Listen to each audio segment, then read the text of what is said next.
excited. Well, it floated my boat. Hey, welcome back to the Big Barn Build. Today we're going to get on with the internal footings. These are new walls, new post footings, and hopefully we're going to do a clean job of it. But let's get on with it. Stick around, we'll make some more holes.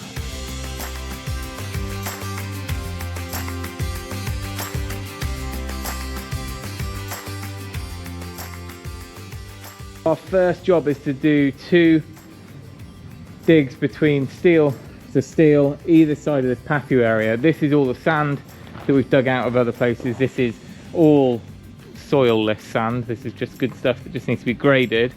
So we're piling it up in the patio area and hopefully we can use that for sand blinding in the future. Plan is to scrape off all this type 1 so we're back to clean soil. We'll respray this line and then we'll dig a nice straight trench, just like that.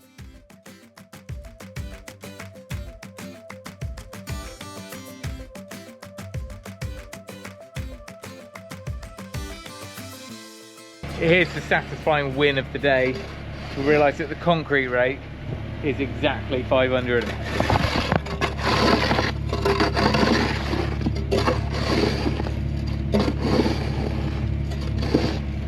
Oh, I'm excited. Well, it floated my boat. Good, that's solid now. And we've stayed pretty straight. Now the requirement for this footing was a 750 by 750, I think, or maybe a 900 by 900. Either way, it is plenty, which is good news so far. We haven't come across any that are undersized.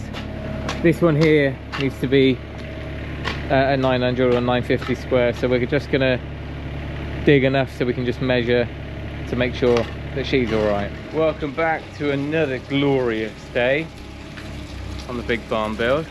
It is absolutely heaving it down. So where did we end up yesterday? Well, we got the neatest trench of the lot, which is this 500 wide strip here. Only had to go down about 550, 600, hit solid sand, and it is neat as you can be. And we got to the post because we had to measure this footing. It's about the right size, it's just the post isn't bang in the center. So we're probably going to end up, we've got to pin in, put some steel dowels into the side of these anyway when we pour the footing, but I'm going to just leave them all like this. I don't want to dig down too deep, leave these exposed so that when we have a site visit with the structural engineer soon, we can just make a plan of action. It's a bit easier that way than me just sending photos. And then Tom has started on the mirror image of this and it should end up about the same. The unfortunate thing is this must have just dropped off the land over here because we're going down about an extra meter to hit solid ground, but it's now kind of come back up, so it must have just dropped off that way and that's all built up over there. So we're down to solid ground at a shallower point here, so we're going to put a step in halfway and then come across probably at the same similar sort of depth to that one over there. But I've found our professionally calibrated concrete rake, so I'm going to go through and check the width now with this. Pretty good, just going to shave it off a little bit with a spade.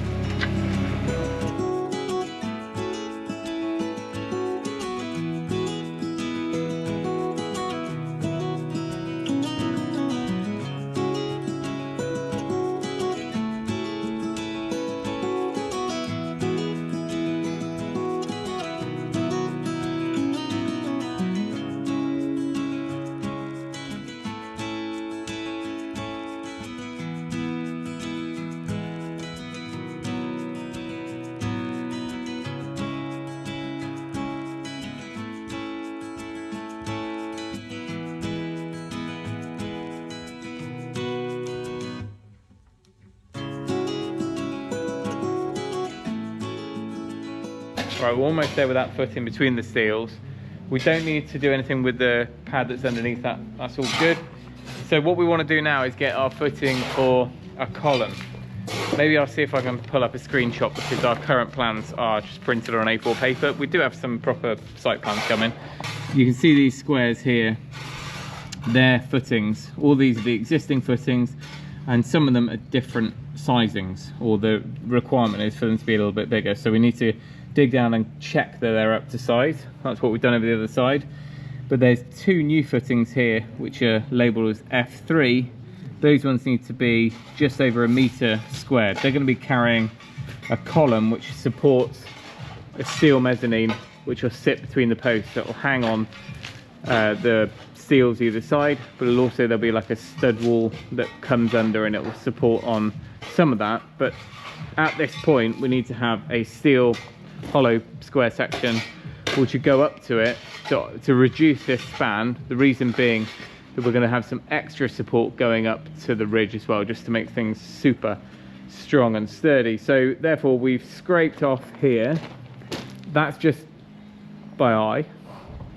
The steel is in line, it's hidden inside a stud wall, but it's in line with the old gate post. So we've managed to work out where that falls, trace the purlin along. The idea being now I can put a laser on the ground and use it like an upside down plumb line, and hopefully it will be in the right place.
Well, she might have picked the most miserable day to have it, but we think we can see a car.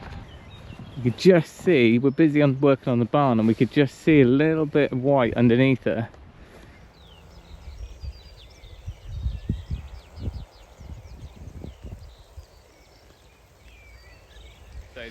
Hey folks, welcome back. It is the big barn build, and today Dave the welder is here. Dave's been with us since the day we bought the farm pretty much. He's doing a final few tweaks to some of the columns and helping me prepare to order our new steels for the mezzanine for the whole first floor, and kind of make a plan of action how we're going to bolt those. So I'll show you what he's up to and then we'll get on with it. Excuse the groundworks in here, it's been a bit of a disappointing week. We got loads done, but Humpty Dumpty, our 4-ton dumper, has packed up. We don't know if it's a compression issue or a fuel lift pump type. Anyway, the injector pump, we're going to deal with that, but it's not going to be quick. So until we get the engine pressure tested, cylinders pressure tested, until we get that done, I've had to order in a dumper. Now Speedy is sending me one of their dumpers, but they've got kind of 1.5 ton size, which is ideal because it means that you can get up and down this area here, turn easier, get in there and sort all that out.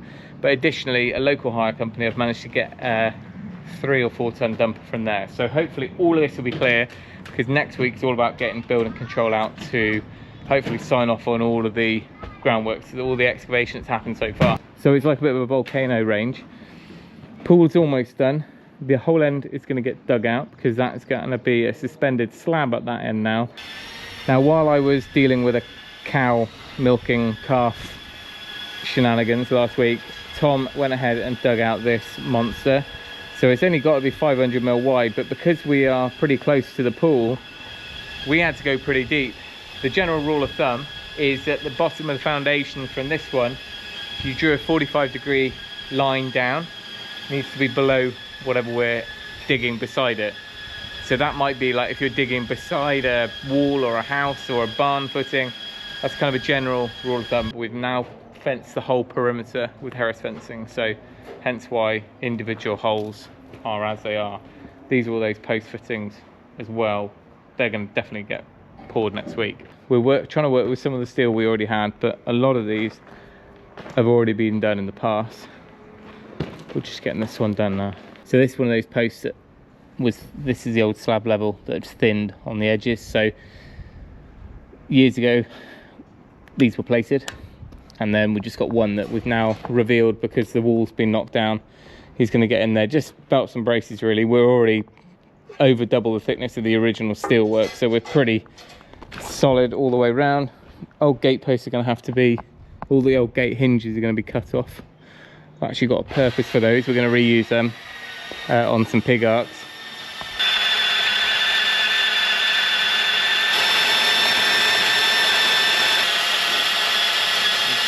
We got some more machinery. After Humpty Dumpty died a death last week, we definitely needed a dumper because it was just getting out of control in there. So we've now got this little dumper, this Speedy 10. We needed one a bit bigger, so we've also got a 3-ton dumper as well now, which is quite handy. It's got a swivel tip, so we're going to be using that to empty out the last of these piles of spoil around the place. So I'll give you a quick site meeting update. This morning we had our building inspector come around and check all the footings, ready for concrete. Everything good, absolutely no problems at all. But bearing in mind that we are already nearly 2 meters below the original ground level, everything we're on is solid, untouched ground really. There's about 200 mil of type 1 on the barn floor. Beneath that, it's just this solid, really hard sand. So we didn't have to go as deep as we did, but it's all good. We're kind of at a point now where we're happy with it. So these 500 mil ones are the neat ones. Then where we've had to work around the seals and extend bits, it's been a bit harder to keep nice and even, but we're now okay. So here's an example of a 650 external wall, and what we'll be doing is we've got to resin fix in some 8mm pins into these blocks, you know, into the footings of the posts to tie it all together. The footings at the other end are fine, they're staying, we're just extending those footings. It's good because the structural engineer had a video call last week, he was happy with everything. We've now cleared the patio area. The whole of this double bay was full of sand that came out of the pool. This one here is a 500mm wide wall. Really, this is one of our best attempts, I think. Nice, square, simple, all the way to the end. Where it ties in here, you can see this post is in a meter cube or a meter square of concrete, but when they set the post, it's not bang in the middle. So we really want a 105 or just over a meter square. Therefore we're okay that side. We're going to pin and just extend the concrete out here and probably just carry our concrete over the top of it anyway, so it's just neat and we know what we're doing. Walls can carry up to it and the coursing is going to be all fine, and that's repeated over the other side. Now on the structural engineer's drawings, he originally said that we want to be encasing the posts in concrete up to ground level. He's since said it's not vital, but what they've done before, because of the built up ground levels, there was like a collar of concrete around it. I think that's more to keep the steel sound underground, but either way, we're now wanting to insulate these steel columns below ground, just insulate them from the surrounding ground. We're actually going to box in, I think this will work. I'm going to double check it before we do it. We're actually going to think about boxing with some PIR, creating a bit of formwork with the insulation and then backfilling, just to create, basically encapsulate the steel in the concrete, and then that'll finish at the same height as our thermo blocks where the timber frame. That's a bit of a working thought, so if anyone's got any ideas on that, it just makes sense for me. The outside's fine because they're pretty much insulated from the outside, but these internal columns, in my mind, are basically conductive steels joining ground level to ambient indoor temperature, so I think it'd be good to isolate them a bit. All right, that was a long phone call, but more site update. This roof is officially coming off on Wednesday.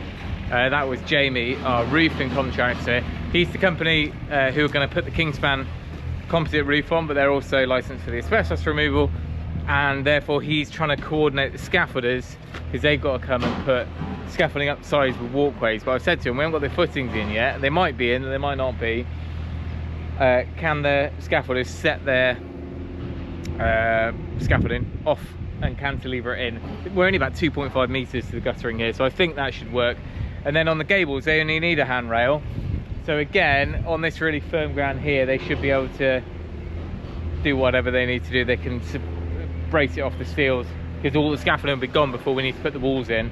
I just said we can do all the concreting from the inside of the barn, so we can get in with a dumper or whatever and get them poured. But I just don't want scaffold bars in the way. We'll end up with like concreting in the scaffolding if we're not careful. Right, so that is what we're up to. Tom's on the digger, we're getting there. It's all quite exciting now, things are actually starting. Right, too much chat, let me get on that dumper number 3, and get moving. Who got the concrete crushed before we had all the concrete ready? Dear me. I think we're gonna have to get a grab lorry to take some away, which is a bit depressing after all that crushing.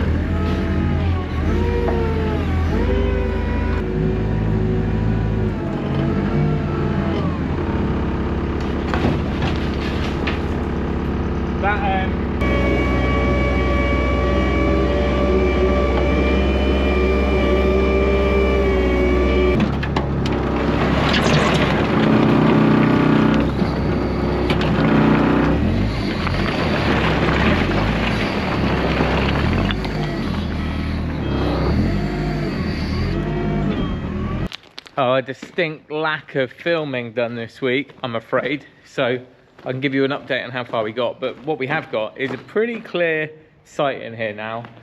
Tomorrow morning an army of scaffolders are going to show up.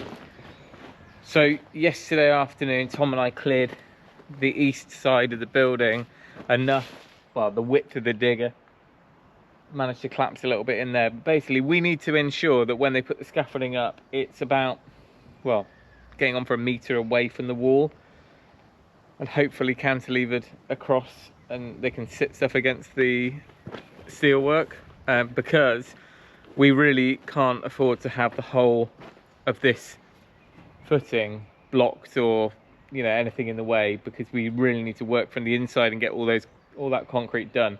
Concrete is coming on Tuesday. It's now Friday. Tomorrow morning the scaffolders are coming. Hopefully that's just going to be a one-day thing. They're going to net the hole. It'll be relatively tight to the top, but that's going to be all over, ready for next week. The asbestos skips arrive on Wednesday, so does the team. They're going to take the whole roof off, and then I've asked that they pull back all the netting so that we can get in and do all the work to the steel frame and the purlins. To be decided. But of course, if the scaffolders, I don't know how the handrail system works, they just need that sort of handrail on the edge of that gable end. I imagine that that can't just be supported on the steel frame, it has to have support all the way down, and if it does, again along here, they're going to have to be on this ledge. So I'm going to go along now and just tidy that up, because I don't really want it all pouring in, and equally I don't really want to end up with scaffolding in here when I've got concrete arriving in a few days time. Girls, you're a bit early. I'm not milking until 7 o'clock. Now, you lot might not have seen one of our latest farm videos, but being a nutcase, I decided to buy some cows. Now, I've always wanted to be self-sufficient in our dairy, so I decided to buy some cows and start the daily task of milking. Now, we had 2 cows, now we've got 3. Edna here, this old girl's just had a calf, so we're milking her, or trying. She's a little bit feisty. I don't know what we got off her yesterday, probably 3 litres or so, which is enough. She's a good girl. We have done a couple of videos, and there's another one coming out soon. These are Gloucester cattle, which are a really rare breed. They're actually one of the, or if not the rarest, I think probably in the top 3 rarest cattle in the country. There's more giant pandas kicking around in the world than there are Gloucester cattle. But anyway, these girls are lovely, but it does add an hour task onto my jobs each day. Anyway, right, back to what we're meant to be doing. I need to get the pecker on the digger, a lovely tool of mine, and break up these. Some chunks of footings that came out, but they're probably in the way. Along here, there should be, again, nice space for the scaffolders to put it up out here. And this is where the concrete's going in first on Tuesday. And Tom and I are going to shutter that off. But until then, we've still got 2 more days. So I don't really, you can see here, we're over the 650. 650 is just beyond that original footing. So we don't want to lose all the concrete into there. Don't know how we're going to shutter it yet. Doesn't need to be that much concrete. We've got a load of those old joists, those nice chunky joists, reclaimed ones. We might just use those and then break them away afterwards and reuse them elsewhere. Alternatively, a lot of people use sheets of EPS, and there's probably a bit of a thermal benefit to that as well. So there we go, that's how we're looking. I'm going to crack on in the digger and the dumper, get a few things moved, but we are really running out of space now. There is just hundreds and hundreds of tons of aggregate kicking around. I had a good site meeting this morning with the company who are one of the distributors for that crusher that Carl brought, crushed all the concrete. There's another company who are the dealer, and they also do screeners. So one thing led to another, and the manufacturer has asked if they would come up and do a day doing some screening, which is cool. I spoke to our building control guy yesterday. He was happy with everything in here, but whilst he was here, I also asked about the sand. All of this that we dug out was near perfect pure sand. Now it's been mixed in a little bit with the type 1 because it's been piled up and then dug off again. But as we got it, makes sense. We need about 20-30 tons of that to do the sand blinding in here. I asked if we can reuse that for, you know, can we screen it down and use it under our DPM? And he loved that idea. So what we're going to do is screen that down with a piano wire mesh, which is basically a really fine mesh in the screener, which will just give us sand, clean, clear, dry sand that we can put in here, and then that will get rolled, compacted, and the DPM will go straight onto that. So that's exciting. We're going to be self-sufficient in sand and dairy. Sand and dairy. So I'm going to go around this evening and with a Sharpie mark up on all of the steels a datum point, which I can go around then, and just if we need to be a bit closer to a certain area, we can just, the magnet bracket can just go straight on at that point, and wherever we are, it's going to be consistent and we know we're that much lower. The main issue I've got is knowing where to finish the concrete. That sounds like a really simple thing, but it's not actually that simple for us. That we haven't made that decision. No one has collectively made that decision on our wall yet. We've got a lot of ideas, a lot of approaches, but we need to make that choice. It's basically going to be concrete, either trench blocks or 2 blockwork skins. We basically need to end up with a 300mm wall, but we want that thermal break, so we could use the insulated, or those thermal blocks, thermo blocks they're called. We were just looking at if there's any way of doing it without them, because they're not cheap.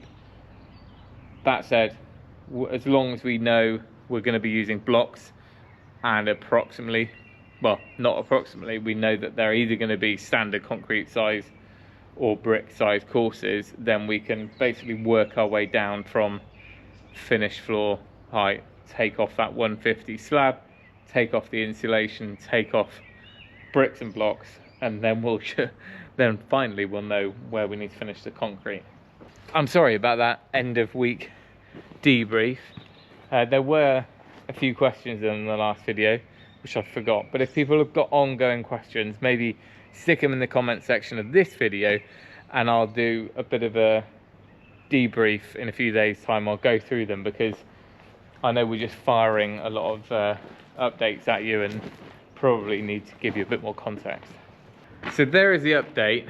The next video there will be more action because scaffolding will be up and the roof will be coming off. The new paintwork and everything will be on the way as well, and hopefully some concrete. So we're starting to get some new stuff back in here. Demolition phase is almost over. Thanks for watching everyone. Remember, if you can, do it yourself. And we'll see you next time.